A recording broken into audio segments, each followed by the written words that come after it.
You're listening to the Awks Talk podcast.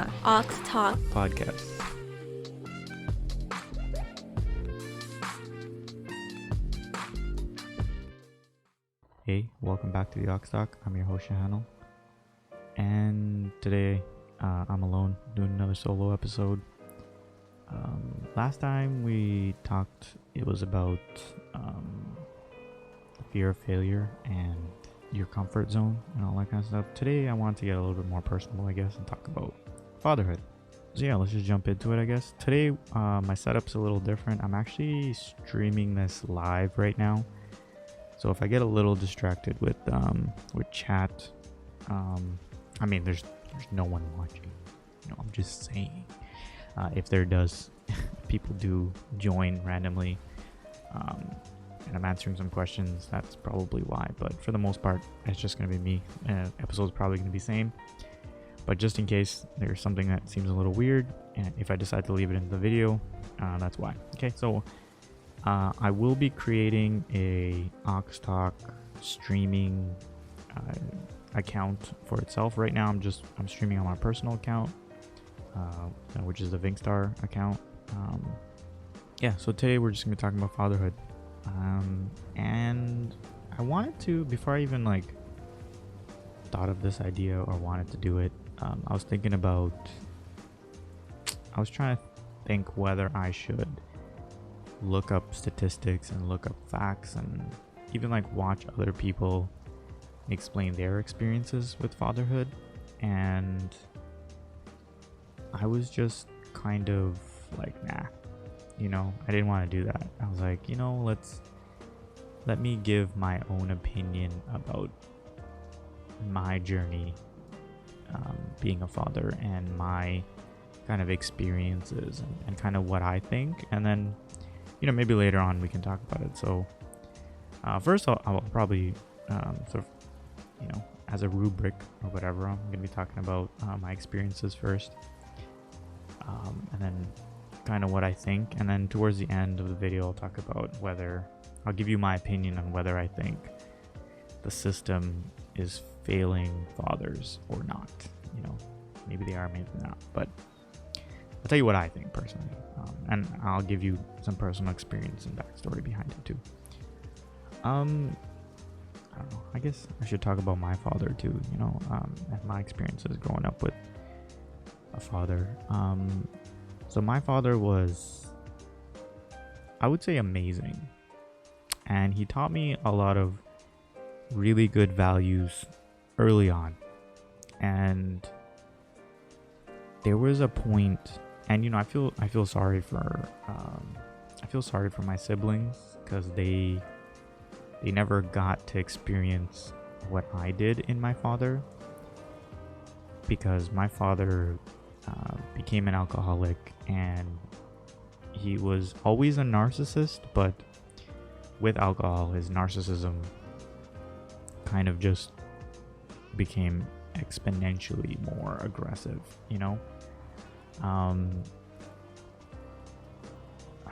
so it's really hard to kind of look at him and see him, because there's just so much pain and hurt behind his actions and him in general. But I was lucky enough when I was younger to have one of the best dads in the world, and I base everything that I do as a father based off of what he taught me when I was younger, and again, I said this before, that my siblings, I have two, my brother and sister, they kind of never got to experience it. My brother did a little bit, but with my father, I don't even know when it happened. I couldn't pinpoint a certain age or anything when he started really kind of falling off the wagon, but it definitely happened around high school, just after high school. And it's really sad. I don't know, I see him and where he is now and how he is now. versus how he used to be when I was really, really young. And, you know, as much as I'm thankful for everything he's done for me, you know, by bringing me into this world and, you know, moving here, because I was technically born in Bangladesh, so, you know, I'm technically an immigrant. But coming here when I was like 3, you know, I'm definitely thankful for all of that. But at the same time, being a father myself, I realize and recognize more that my kids really don't owe me shit. You know, it's my responsibility. You know, I brought them into the world. I brought my 2 daughters. It was half my decision to bring them here. And in doing so, it's also my responsibility to make sure that they're taken care of, provided for, healthy, you know, protected, and all that kind of stuff. So, you know, in that sense too, like,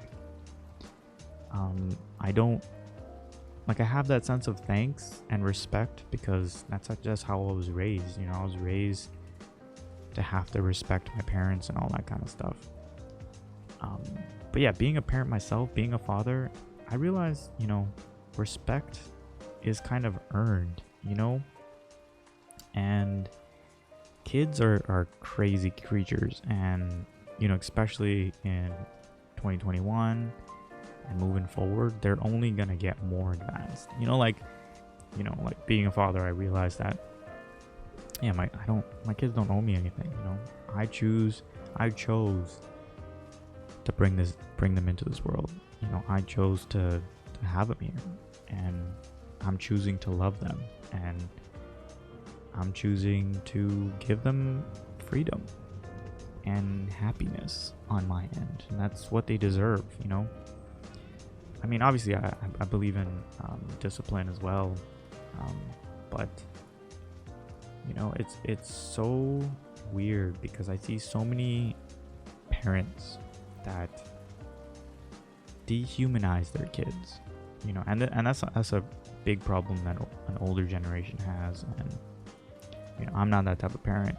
Obviously, I recognize those things, and I even see it, like, you know, I know mostly families watching this, but for my kids, I see all the time people blaming my kids for being bad, you know, and not understanding why my kids are crying and don't want to interact with you, you know. And it's so crazy to me, because the answer is just so simple. You know, you just treat them like human beings, you know. And all the time, you know, I'll have aunts and family be like, why is she crying all the time? You know, like, I'm just trying to, like, say hi, blah blah blah, right? Or they'll do something, and then, you know, she'll start, you know, one of my daughters will start crying hysterically because she didn't want it. She was forced to do it, right? Like being forced to be carried, and all that kind of stuff. And I don't force carry my kids. You know, I don't pick them up if they don't want to be picked up. I pick them up when they want to be picked up. And I don't pick them up if I don't want to pick them up either. Just because they want to and I don't want to, that's a deal breaker, you know. Yeah, so I don't let them get away with everything, but I'm definitely very lenient, because, you know, like, I think it's important to treat your kids not like your kids, and not like your possession or like an object, but just as human beings. You know, they got feelings. You know, my 2-year-old you know, is developing and understanding her feelings, and, you know, I recognize it, and you see it, you know, like, as they're growing. Yeah, I mean, that's why, like, when kids get older, I see all the time where parents and kids don't have a good relationship, or, you know, your kids are sending you to like a home, like a a shelter, like an old people shelter, retirement home, and all that kind of stuff. And I see it all the time, where kids don't want anything to do with their parents, and that's so sad. But at the same time, I don't blame the kids, I blame the parents. You chose to treat your kids a certain way, you get the consequences of your relationship. If you're a parent that's neglectful and only give your kids attention when you want to give them attention, not necessarily when they want some of your love and attention, then they're gonna grow up doing the same things to you. Me and my wife are very different in our parenting styles, but not just different in our parenting styles, but we're also very different people in general, right? So if I can kind of explain it, I think there was an episode where Abba and Preach kind of said something about their father and mother. I think it was Preach that said it. He was talking about his father and mother, and how his mother always says "I love you," so the words "I love you" lose value, but when his father says it, when his father's like "I love you,"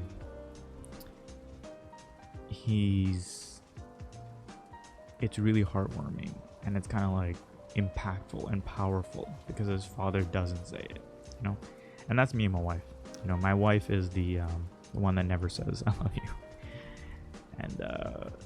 and yeah, when my wife says it, it's definitely way more impactful than when I say it, because I say it all the time. I think like "I love you" for me is like coughing, so yeah, I probably devalue the word in and itself, but I want my kids to know I love them all the time, and I don't think that's wrong. It's okay. So I guess I'll now that you kind of know about me, my family, and my history, I guess I'll kind of talk about what fatherhood is to me. Fatherhood for me is showing my kids that men can be compassionate, showing my kids what unconditional love looks like through example, and hopefully through feeling. I hope they feel it. I have 2 girls. If I had sons, I would be teaching them how, right? But there's a saying or a quote out there that's like, or maybe it's just a saying, but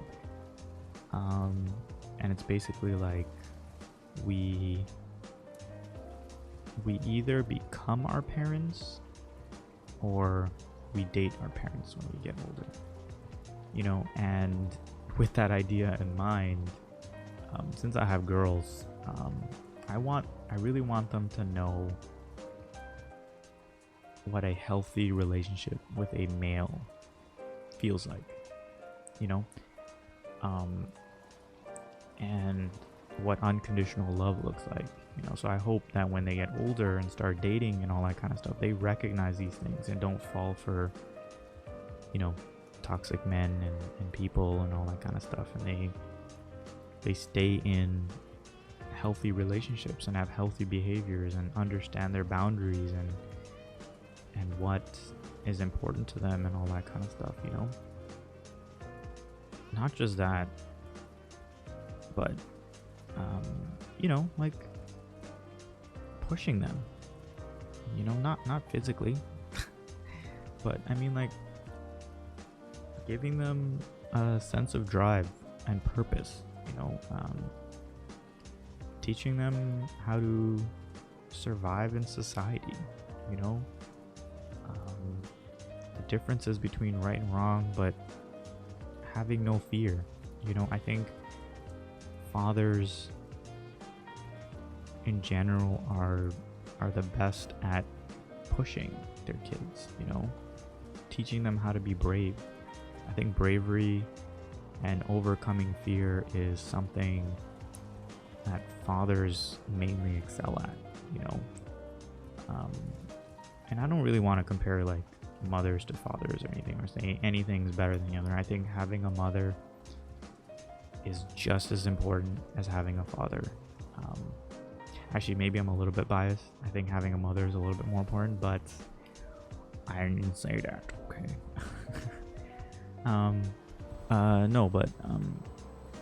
Yeah, I mean, like, having a father is just as important, because like mothers, they shelter you, they prevent you from making mistakes, and it's hard because it's built into the biology of women,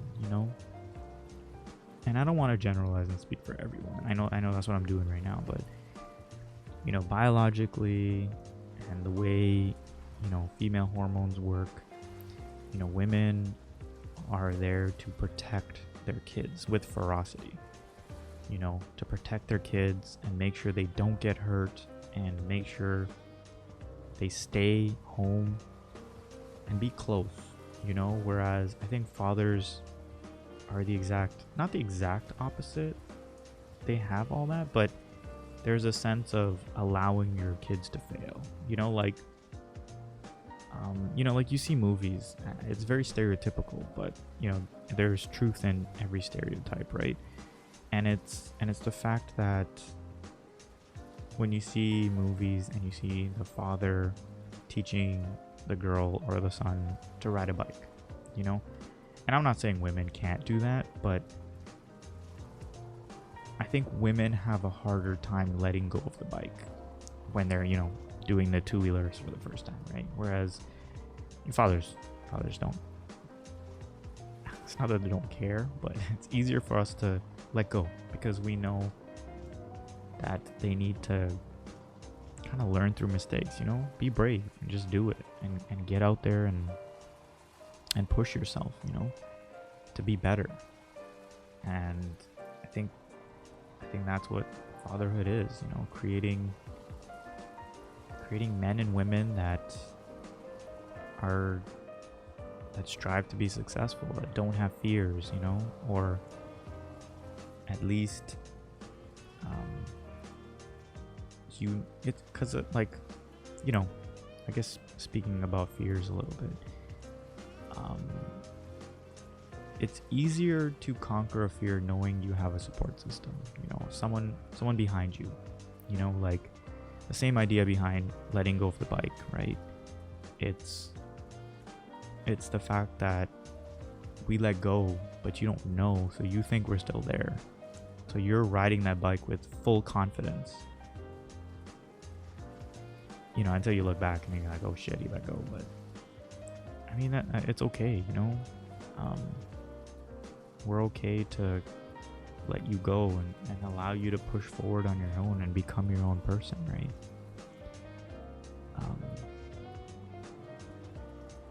And I think that's what fathers are good for, I think this was a long time ago that I read this, but I read an article talking about, I don't know if I can paraphrase it completely, so I'll just make some points about it, but it was something about how mothers create boys and girls, right? Fathers create men and women. I think that's it. And and I think that a lot of it has to do with the overprotective nature of mothers, right? And that's okay, that's fine. I want to be a boy, like to my to my mom, I'm always her little boy, right? So you can't get away from that. I think there's obviously it's a little bit contradictory, because I don't know if I really believe it 100%.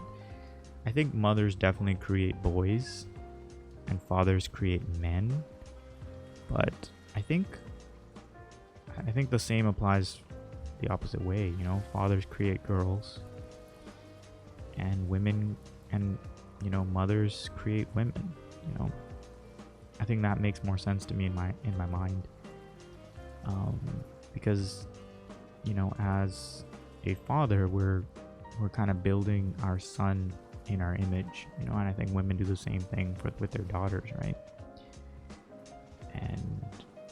And then that's why it's so hard to kind of not cuddle the opposite gender, right? So for me, I have 2 girls, and I have a really hard time not babying them and protecting them all the time, right? Because they're my little girls, I don't want them to get hurt or any harm come to them, right? I don't know. I'm also a stay-at-home father, so I'm definitely a different breed of man. It's definitely not normal to it's not normalized to do what I do, right? Be a stay-at-home father and allow my wife to do basically provide, and it's definitely very against my personal nature and the way I was kind of raised.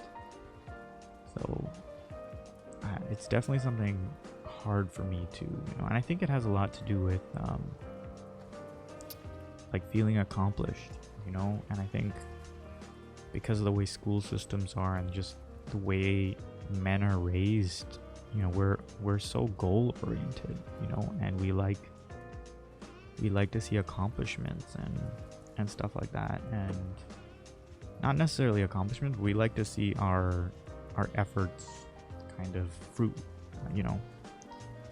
and raising kids is such a slow and patient process, not project.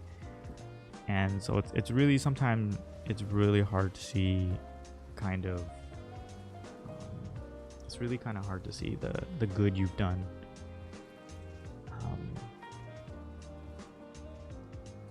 And whereas you work, you can get a promotion, you can get a raise, and build yourself up and all that kind of stuff, and you can see your progress, right? But raising kids, you don't see it, because if you look back, holy, if I look back at my youngest daughter, she only just started talking a couple months ago, and now she's saying full sentences and talking back to me, and we're having conversations and stuff like that, right?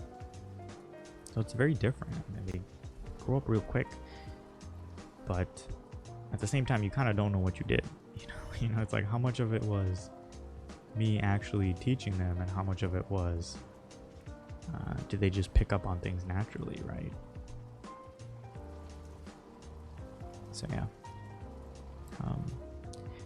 Did I even answer the question what fatherhood is to me? But to me, I don't even know if I did. It's definitely, it's definitely the whole unconditional thing. I think, or even I know I keep talking and saying stuff and referring everything to dating and all that kind of stuff. I know that's not the end game for my daughter, all that kind of stuff, and I want to support my daughter in whatever she does, right? Whether it is, to have kids and all that kind of stuff. But even if it's just, to have a career and do all that stuff, I want her to do everything, right? Or be able to do everything. And I want to be her support system, and I want to be able to push her and all that kind of stuff. Yeah, I think I've said enough about that. I guess we can answer the question.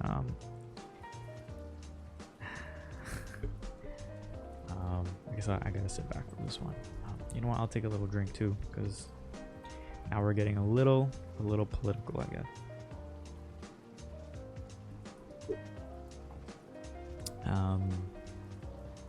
I guess the next question, or the last question I'll ask is whether or not I think the system is failing fathers. And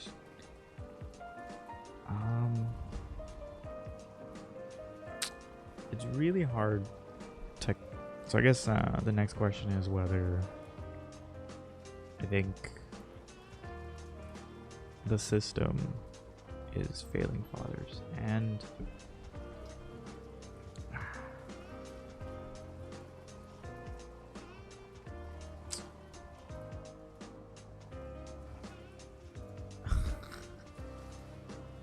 like, I really want to say no. You know, like, I really want to not complain, you know, or not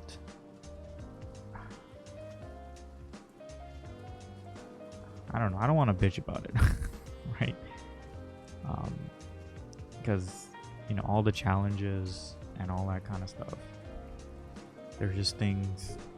It's not necessarily the things that we have to deal with. I mean, it is, but it's like I like to more so look at them as challenges that need overcoming, you know.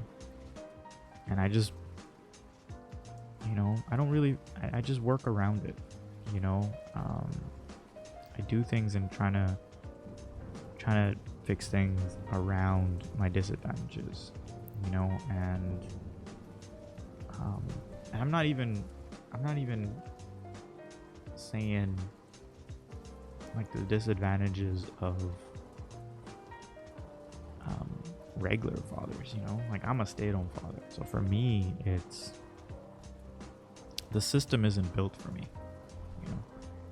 It's not built for stay-at-home fathers to succeed at all. Like, there's no help for us. There's kind of nowhere to turn. No one to talk to, you know. And on top of that, you know, toxic masculinity exists, you know, where it's hard to kind of talk or find a safe space for dudes to kind of have conversation about this, you know. That's why I kind of want to, you know, start the conversation here. You know, if you're a father, you're struggling, you feel like you can't talk and stuff, you know, maybe find some people here, you know, comment, support each other, you know. I sure as hell know that would help me. Or even, you know, I run all the social media, so even if you message any of the social media apps, Twitter, Instagram, Facebook, all that kind of stuff, it's most likely gonna be me. So, I mean, if you ever, you know, people need to talk, I'm here, you know. But yeah, it's definitely not designed for stay-at-home fathers, you know. And I just recently, for my own personal sanity, I've been looking for like apps, even like, I mean, there's an app called Peanut, and one of my female friends told me about it, so I was like, okay, you know what, I'll give this a try. I downloaded it, and it's only for mothers. It's for mothers, and they talk about maternity stuff, and female hormones and menstruation and all that kind of stuff. You know, it's safe space for women. Great, you know. I saw that, and I saw that it was only for women. You know, I deleted it, and I was just like, well, shit. It's like, why isn't there an app like this for fathers, you know? But it's just, you know, so besides that, I also tried looking at Facebook groups, and there are a couple of Facebook groups out there. One particularly, there's a new dads one that I really kind of like, because I really like giving advice. So I've been reading a lot of men who have been struggling and trying to cope with things and fear and all that kind of stuff, right? Because it's so different for fathers, you know. Like, we are dumbasses when it comes to kids, okay? Like, I gotta tell you, like fathers, we don't have that maternal clock or whatever the hell it is you women have that just automatically make you amazing mothers, and just, the ability to just read a baby and look into things and all that kind of stuff without even knowing anything. Like, it surprises me so much how unfair it is that you women get all that stuff, right? Biologically or whatever it is. I don't know what it is, but it feels like magic, okay? But for men, like, if you have a partner, if you have a husband or whatever, and he seems dumb and doesn't know what to do or seems scared, like, fuck, having kids for men is so scary. And like, just even on that group, just reading all the comments about the amount of worry and that these men are going through, the amount of fear that they have, it's quite surprising. I mean, I enjoyed it because it was very relatable for me, because I was very, very worried all the time. I lost so much sleep because I was too scared to sleep when my daughter slept, right? But yeah, even that is just, it's nice. I mean, it's definitely nice to have people to talk to and reach out to when you have problems and when you're feeling a certain way, right? But I mean, like, when I talk about like how the system just isn't built for stay-at-home fathers, or fathers like me, where the primary caretaker of their kids is, there's nothing out there, absolutely nothing out there for me to feel safe, and me to it's not even about feeling safe, just me feeling comfortable somewhere. Like, I've gone to those early age camp, or like daycares and stuff, where you get to sit in with your kids and play with them and teach them, and then they get to interact with other kids. It's all women, and it just feels so uncomfortable sitting there. And in turn, it is these women's fault for making me feel like that, right? But it's just, and it's not even that they're making me feel uncomfortable. I just feel uncomfortable. I just don't like the idea of making people feel uncomfortable, right? Which makes me very uncomfortable. So I guess, okay, I take that back. It's not their fault. It's my fault. It's all my fault. But yeah, I don't know. Yeah, it's just, everything is just all women. It's really hard to find another dad actually kind of there, like, if and like, another example is, like, like, they have at libraries, they have early age reading and kind of like book club for babies and stuff like that, where you just sit and they read to you and stuff. And I've gone to those too, and it's the same problem. It's I mean, those are a little bit more comfortable, because usually you're not really interacting with the other parents. You're just kind of sitting there listening to books, or your kids are sitting in the middle and you're just kind of sitting towards the side doing your own thing while they're doing their own thing. So that's kind of nice. But like, I just don't like the fact that I can't, like, it's not even the fact that, like, I want to approach other women or talk to other women or anything like that, but no one approaches me. No one's nice. No one's like, hey, how's it going? I've even had situations where my kids will be playing with someone else's kids, and I'll be, and I'll go up because maybe either they're fighting or, like, something, right? Something that requires me to help my daughter. And maybe I'll strike a conversation. It's like, oh, how old is he? Or like, or he or she, or like all that kind of stuff. And then the first thing they say to me is that your daughter? It's like, yeah. It's like, oh, okay. You know, as if like I'm just a random standing there. And I get it. You know, again, mothers are completely fair to do that, because you see a random man, you'd be a little cautious and overprotective too, right? But yeah, it's I don't know. I'm not a very confrontational person, and I guess it's just hard for me to kind of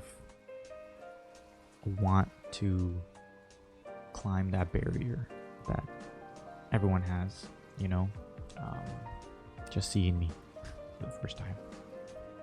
I mean, I'm sure if I went more often and the other mothers there saw me there more often and they got more comfortable with me and they kind of got to know my daughter and all that kind of stuff, I'm sure it'd be more normal. But I don't know, it was just such a bad and horrible experience the first time. You kind of don't want to do it again. You know, you kind of don't want to put yourself through it. And it's the same thing at parks too. You know, like parks are actually it's winter now. It snows here and it gets kind of cold, so it's hard to go to the park with my daughter. But parks are probably the only safe space I have. You know, parks and walks. So going for walks and just going to the park with my daughter is definitely been really helpful for me. You know, like just kind of getting out there, getting some fresh air, relieving that stress and all that kind of stuff. But even going to parks, you know, like if I see another father there, it's, you know, that's cool. You know, if my kids interact, then maybe I'll go say hi and all that kind of stuff. But it's weird because you have this built-in perception. You know, it's like, you know, at parks is different, right? They see me, you know, pushing my daughter on the swing or whatever, and they're like, oh, that guy's so cute. You know, he's making time for father. But like the moment they hear, oh, I'm actually a stay-at-home father, and like their opinion of me is just to shit. It's like, oh, this guy's a bum, you know, and that's instantly, societally, the first thing that comes to people's minds. It's like, oh, he's failing as a father, as a dad. And then, you know, that's stressful on its own. It's not nice to hear, but yeah, I mean, it's kind of just become my norm now. As I was saying, like, it's just tough. You know, it's tough being a father and just kind of being out there, you know. Yeah, I mean, it's something that you just kind of have to deal with and get used to it. I mean, I get it from family too. You know, I mean, I've even had and this probably ruined my relationship with my own father, right? And it was him telling me that I fail as a father, that I'm a bad father, you know, that I'll never account for anything doing it the way I'm doing it, right? Because I'm doing it wrong, right? And in most men's eyes in general, it's just, you know, you gotta be a man, you know, you have to be the one to provide. You can't be you have to be the breadwinner, you know, you can't be the homemaker and all that kind of stuff. So that's definitely a stigma that I get to. You know, it's not just it's not just about trying to be a good father. You know, it's also trying to be a good man as well and not failing as a man. So those are definitely challenges as well. But I don't know,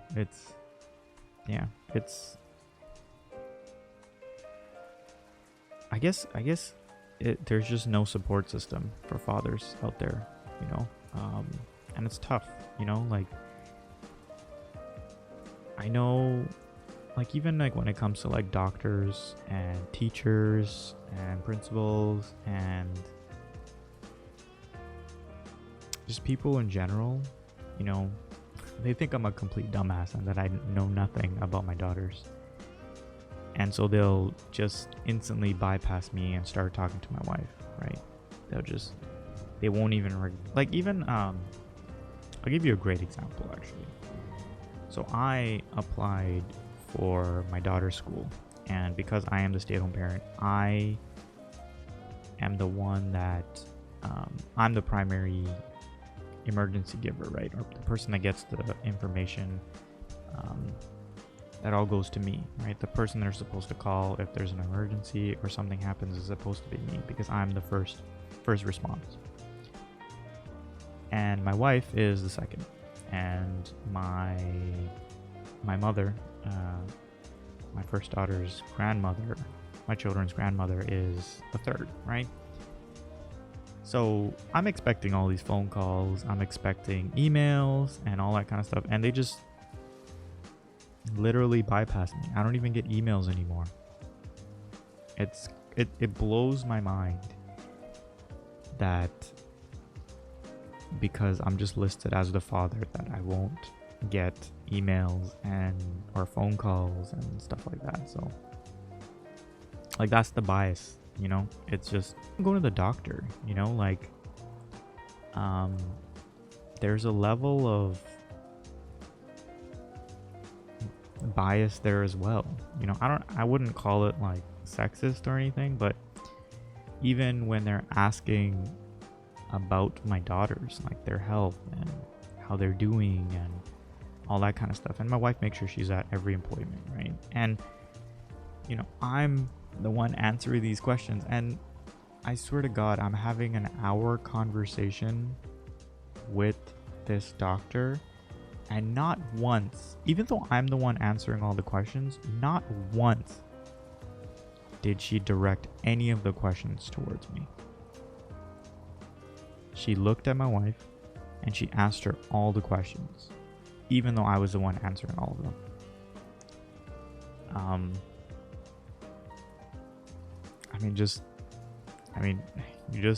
They're biases, you know. You just gotta deal with it, and it's sad that I even have to deal with it living in 2021, you know.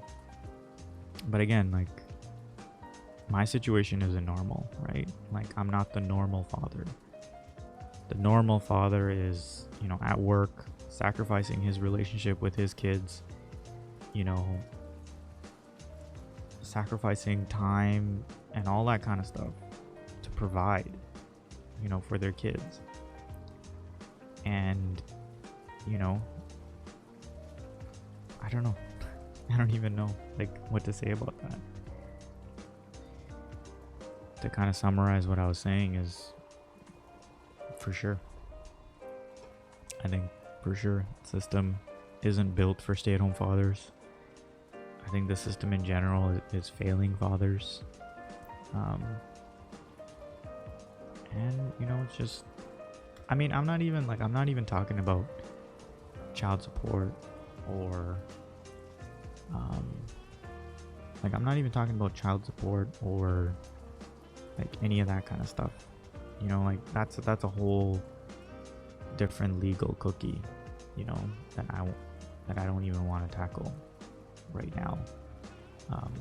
That's definitely a conversation I want to have with Melissa and Jessica here, so we can all discuss that together, so we can have differences of opinion and different outlooks in that sense. I just want to strictly talk about my experiences and just fatherhood in general, you know. And for sure, you know, just the way that everything is, you know, and the biases that, you know, communities have and all that kind of stuff. Yeah, it's definitely a losing battle for fathers, you know, especially the normal father, you know, the ones that have to work, the ones that have to sacrifice their time and relationship with their kids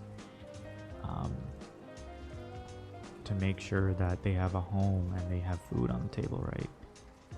And you know, it's hard, you know, it's hard for a lot of women to understand that too, because I mean, for me, even like me being the stay-at-home parent, you know, my wife doesn't understand all the shit I go through. And you know, it's easy to judge the other side when you're not living it, right? It's easy to kind of be like, oh man, stay-at-home mothers, you know, or stay-at-home parents just, you know, laze around all day, do absolutely nothing. It's like, nah, man, it's exhausting, and it's a 24-hour job, you know. Like, I would even say parenting is way harder than working, okay? And You can fight me on that one. I'm sticking to that one, even though it's a biased answer because it's the life I'm living. But I definitely agree. I mean, come at me. What are you gonna say? Oh, I work an 8-hour job? Bro, I work 24/7. My kids wake up at 2, 3 o'clock in the morning sometimes for milk, or they have a night terror, or they want to just walk around, or their sleep schedule is weird, or when they're sick, they just never sleep. It's a 24-hour job. And we don't get breaks. we don't get time off. We don't get vacation. We don't get our weekends off. We don't even get to go to family and take time off, right? Because our kids still want us. So yeah, I guess I wanted to make a video like this too, but kind of separate and by itself. But talking to working parents and trying to get you to realize how hard it is for us stay-at-home parents. Not just fathers but mothers too. They're dealing with the same shit I'm doing.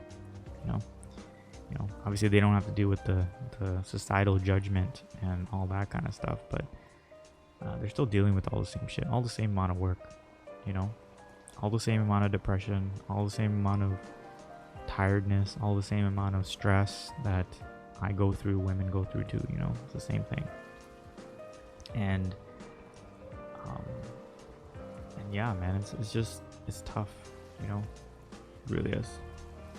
Make sure you're taking care of your partners. When you come home from work, you make sure you give them a break. When you come home from work, you should make it a priority to make sure that your partner's taken care of.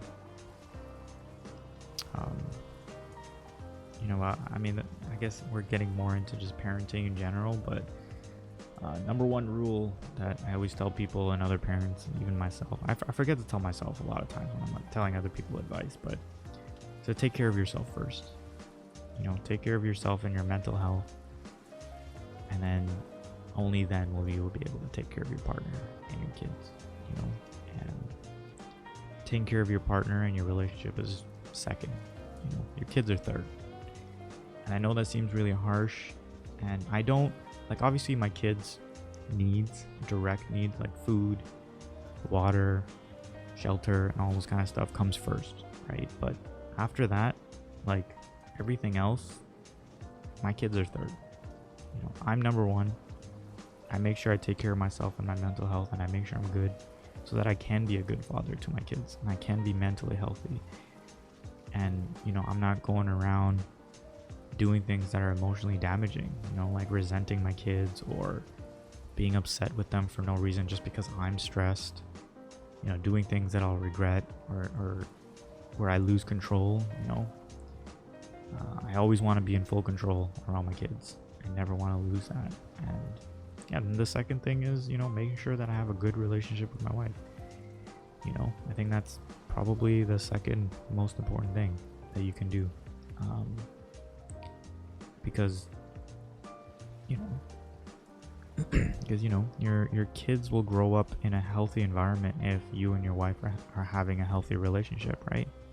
So everything that you do, even though I say you're number one and your relationship is number two and then your kids are number three, everything trickles down to that. You take care of yourself and all that stuff for your kids. You take care of your relationship, you make sure you have a good relationship with your partner for your kids, and then you take care of your kids, so it's like a full circle,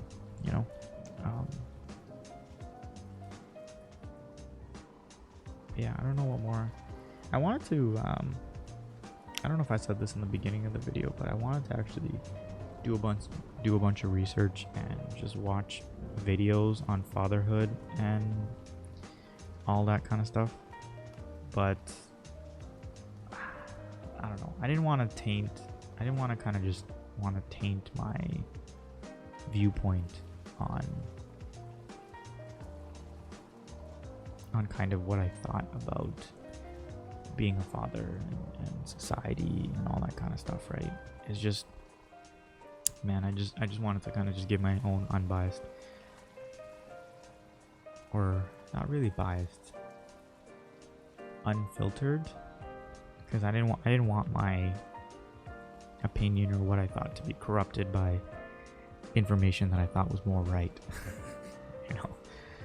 So maybe after this video I'll go on and watch a bunch of videos on fatherhood and do a part 2 and tell you what I've learned. Yeah, it's really hard to kind of